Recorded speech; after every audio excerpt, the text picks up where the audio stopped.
Using the wheel and axle, um, a 400 Newton load can be raised by a force of 50 newtons applied to the rim of the wheel. The radius are 85 and 6 respectively. Determine the IMA, AMA, and the efficiency of the machine. So take note lang, no? Okay, so anong ginagawa natin sa wheel and axle? Para lang siyang pulley. Okay, pero siya ay mas advanced sa pulley kasi dalawa yung ating circle dito. Okay? So take note, yung ating force is nandito sa labas. Okay? 15 Newton yung ini-exert natin dito and ang kinikerry natin is yung nasa may maliit na circle. So kumbaga, kapag hinila natin ito, ano mangyayari? Mahihila rin to pataas. Okay? Ayan.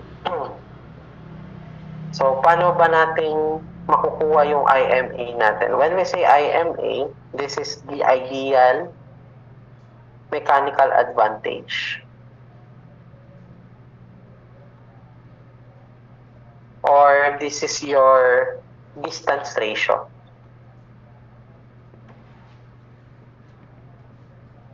So, yung distance ratio natin, this is only equal to what, okay? Distance by the input force all over distance moved by the load. Okay? So, sige. Take note lang, no, walang sinabing distance dito ng ating input force and wala tayong distance moved by the load, okay?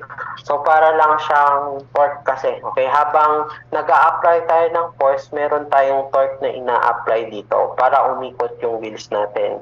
So, therefore, yung distance natin dito is what? Okay, that's the circumference, okay? Circumference ng umiikot na, natin, wheel natin. So, kapag circumference lang pala, sir, is what? Okay? So, di kunin na lang natin yung 2 pi r. Okay? Unahin natin yung ating input force. Okay? So, dito yan sa may malaking circle. Input natin ito. Yung ine-exert natin. So, that is 2 pi times yung ating r. Okay? Yung r natin ay 85. All over distance moved by the load, okay? So that is only this one. Okay, ito yung output natin. Yan yung kinikerry natin. So this is 2 pi multiplied by 6. So 85 over 6. And this is equal to 14.167.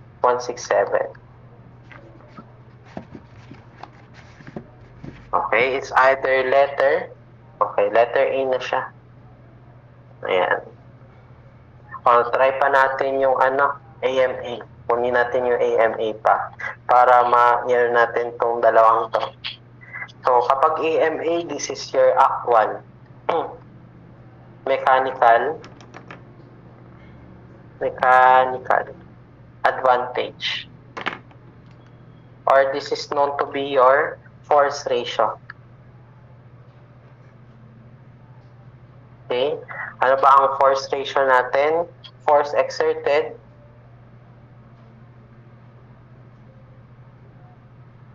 all over force used. Okay? Force exerted by the load all over yung ginamit nating force to operate the machine. So, parang ganito lang yan. Output over input, okay? Output natin yung load, yung pang-operate natin yun yung input, okay? So, therefore, this is what, okay? 400 all over 50. So, this is now 400 over 50. And this is 8. Yan. Okay, solve pa natin yung ating efficiency. So, ano ba ang efficiency? So efficiency is equal to your AMA all over IMA. Okay? So this is equal to 8 all over yung ating IMA. So that is 14.167. So convert na natin kaagad sa percentage. So this is divided by 14.167 times 100. Okay, so this is 56.5%.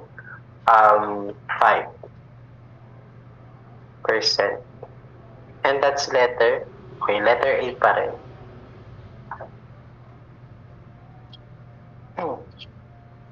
So, paki-picturean. Part 1.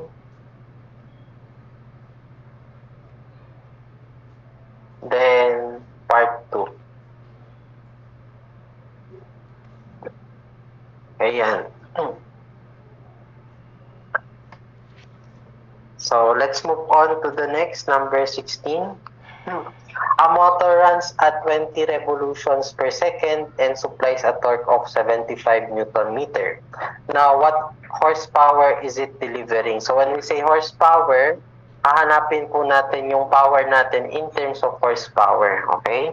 So, ano ang given sa atin? Torque at saka yung ating angular velocity. So, therefore, P now is equal to, so that is 2 pi nt over 60. Okay, so ano po yung ating dito?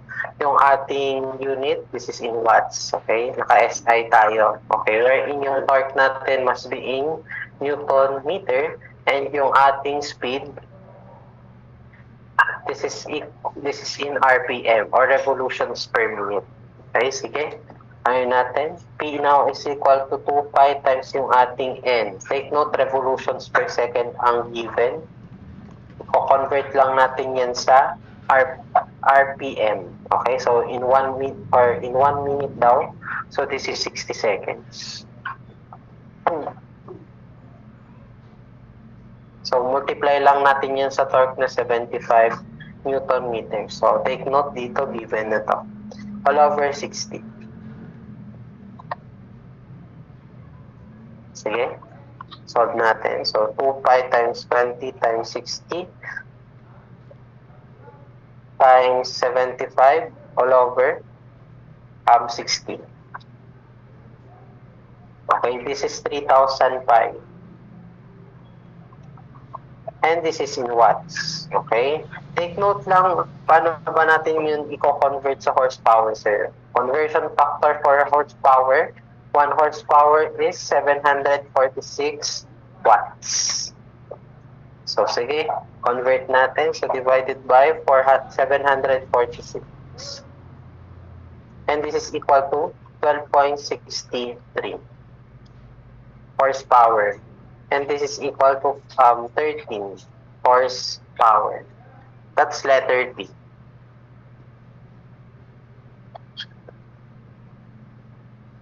So, mag-memorize kayo ng mga conversion factors, especially sa EE gagamitin nyo yan. Okay, next, number 17. So, find the moment of inertia of the four masses plotted in the vertices of a landscape rectangle through the center of your rectangle. So, kukuha daw tayo ng moment of inertia dito sa gitna, okay, ng ating rectangle.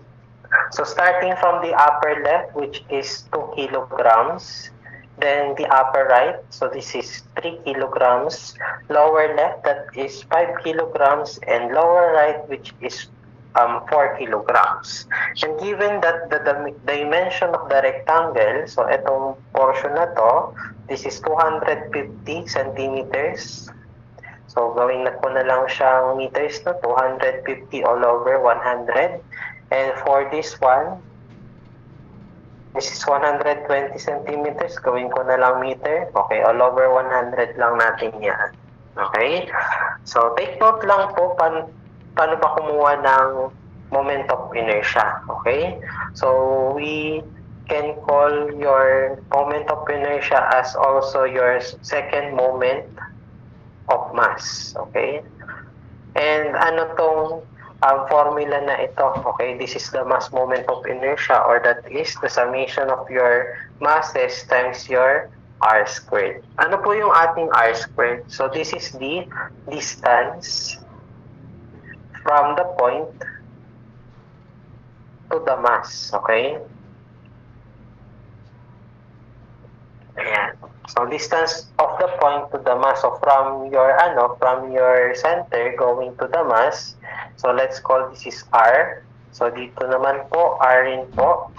Dito rin sa kabila, this is also r and this is also r. Okay? So kung i-imagine natin dito, paano natin makukuha yung r? So this is by means of your Pythagorean theorem. Okay, may na-form tayo dito right triangle. And take note lang, mahati yung 250 na to into 2. Okay?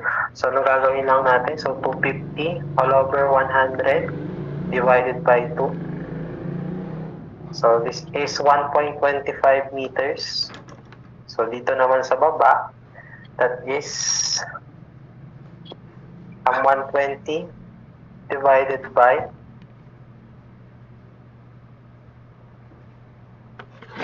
120 divided by 2 divided by 100. So this is equal to 0.6 meters. Okay? Kunin natin yung r. R is equal just only to the square root of 1.25 squared plus 0.6 squared. Okay? So therefore, this is now equal to what? So square root ng 0.6 squared plus 1.25 squared. Okay, this is equal to 1.38. 1.38 then 65. 1.3865. Okay, so store ko na lang to kay 8.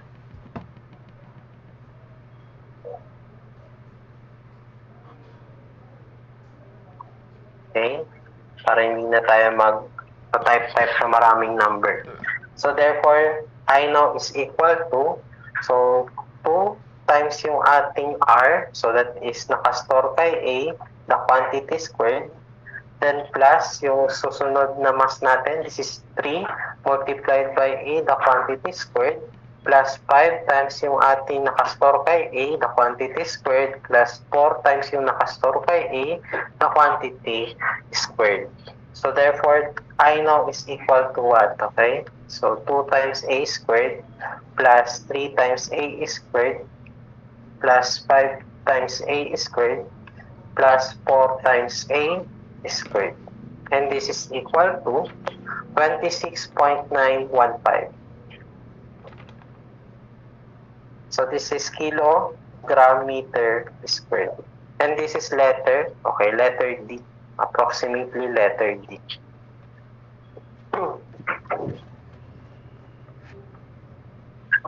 Okay?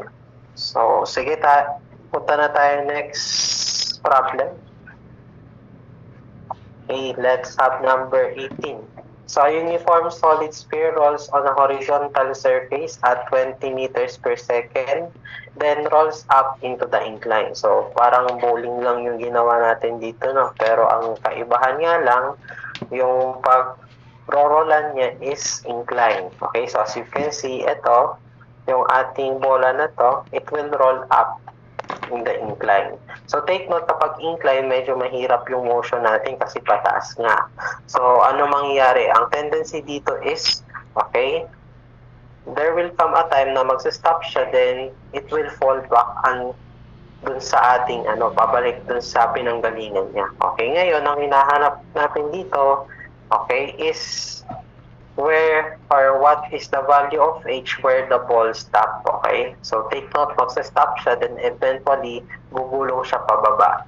Yung h na hinahanap natin dito is ito. Okay, so what is your h here? Nasaan po yung h nung tumigil siya?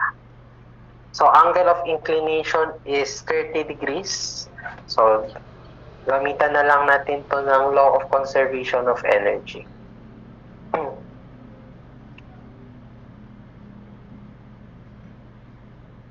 Okay, ano ba ang mangyayari sa ating solid sphere? First is, it will roll. Okay, ano natin dito? Ano yung energy dito. So we have your rotational kinetic energy.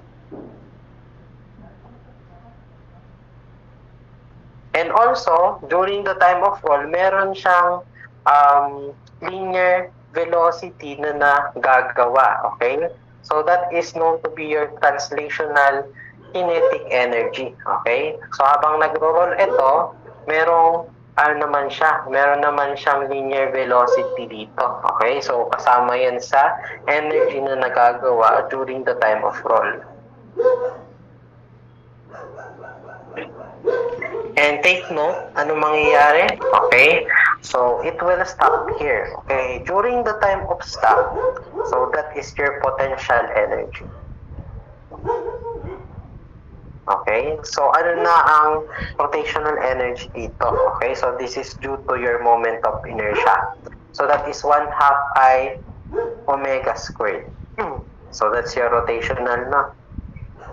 Then, for your translational, okay, since that is only just linear velocity, so this is 1/2 mv squared lang. Okay? So kapag paikot yung natin, kinetic energy natin, rotational yan. So this is now equal to potential energy. Okay? Potential energy natin is yung time na nag-stop siya. So ito. Highlight ko na lang ng yellow. That's your potential energy. So, what is potential energy? mgh. Okay? So, this is due to your, datum line. Okay? Yung height. Stored energy due to your height. Okay? So, sige. Ayaw na natin ito. I-solve na natin ito. Take note lang po, for a sphere, meron siyang moment of inertia na 2/5 m r squared. Okay, this is for a solid sphere. Yan yung gagamitin natin dito. So therefore, this is now 1/2 multiplied by yung ating moment of inertia ng uniform solid sphere, that is 2/5 mr squared multiplied by your omega. Sinabi ba ang omega? Of course not. Ang binigay lang sa atin is yung linear velocity. Okay? Paano po ba mag-convert ng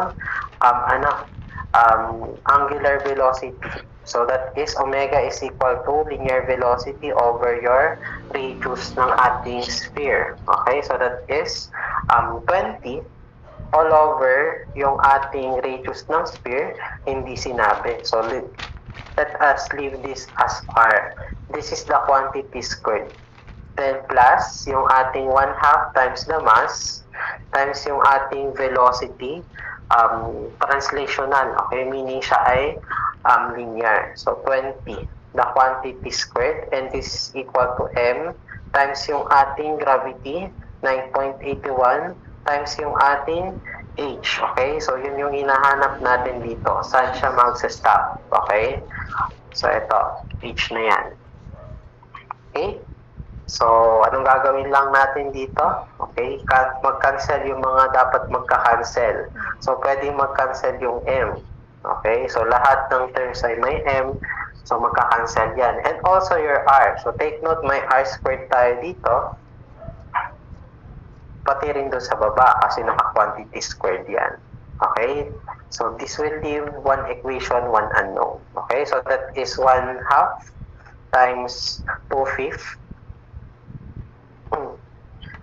multiplied by 20 squared plus 0.5 multiplied by 20 squared is equal to 9.81 times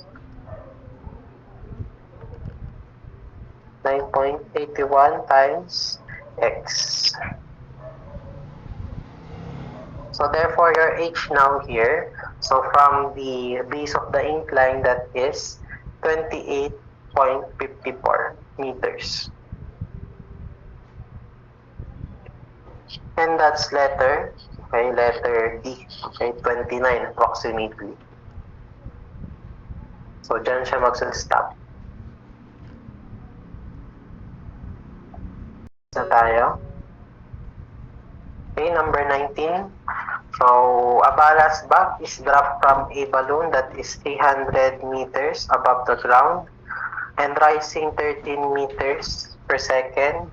For the bag, find the maximum height it reach. Okay, as you can see in the picture, meron daw tayong tinanggal na ballast bag. Okay? So, sige, visualize natin to side views. Okay? So, for example, may ballast bag and take note po yung movement ng ating balloon pataas. Okay? So, ano natin dito? Ano mangyayari dito? Take note, yung ballast bag natin, it will follow the motion of the balloon first. Okay? And since nakatanggal na nga siya dun sa may balloon natin, ano mangyayari? Tataas muna siya and then it will fall onto the ground. Okay? So, yan. Take note po from this height, this is 300. Okay? Ayan. Pero ang problema natin ngayon is yung height ng pagtaas niya ba? Okay? Kasi meron po siyang rising distance pa dito. Okay? So, yun na lang yung kunin natin. Okay?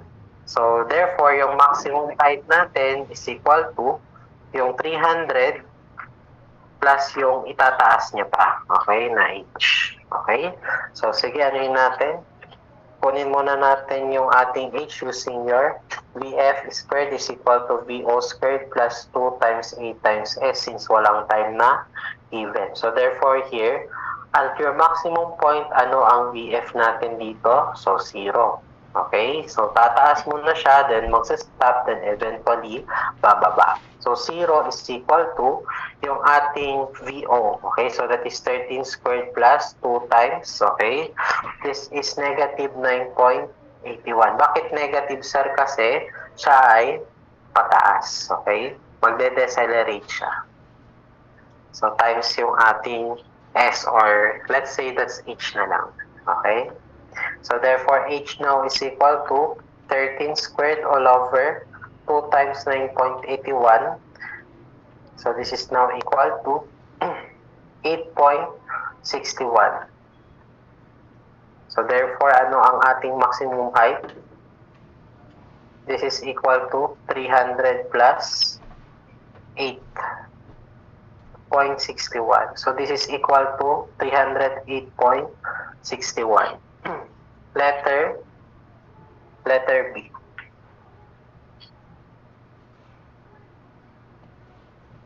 Okay. Next na tayo, number 20.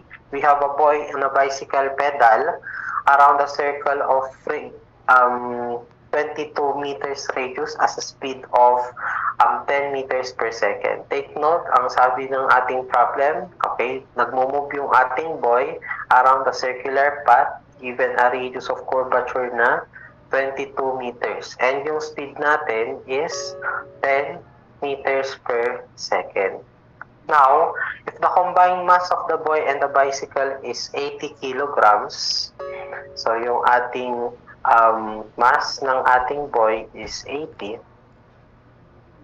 So what is the centripetal force exerted by the pavement on the bicycle? So when we say centripetal force, so yan po yung force na humihila dun sa ating boy papunta sa center of curvature. And that is what? Okay?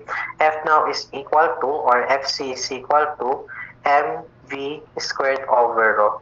Okay, yan lang po yung ating centripetal force. Ang kabaligtaran niyan, or yung corresponding force niyan in the other direction is the centrifugal. Okay? So this is now equal to 80 kilogram multiplied by 10 meters per second squared all over your radius. Okay? That is 22 meters. So what is now your centripetal force?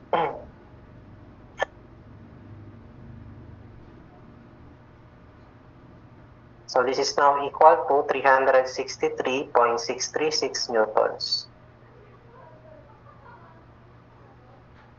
And that's letter C. Okay, take note, this is your FC, no? Siya yung humihila sa ating boy towards the center of curvature. Okay, next tayo. Number 21, calculate the force of attraction between two spheres, that is 90 kilogram, so that their centers are 40 centimeters apart. So, convert ko na kagad to sa SI. So, this is 40 over 100 meter. Given that your spheres are 90 kilograms. Okay? So, your force of attraction will be under your law of universal attraction. So, ito, dinevelop rin to ni Newton. Okay? Pero siya ay nakahiwalay sa mga 3 laws of motion. Okay? 3 laws of motion, I should say. So, attraction between two objects.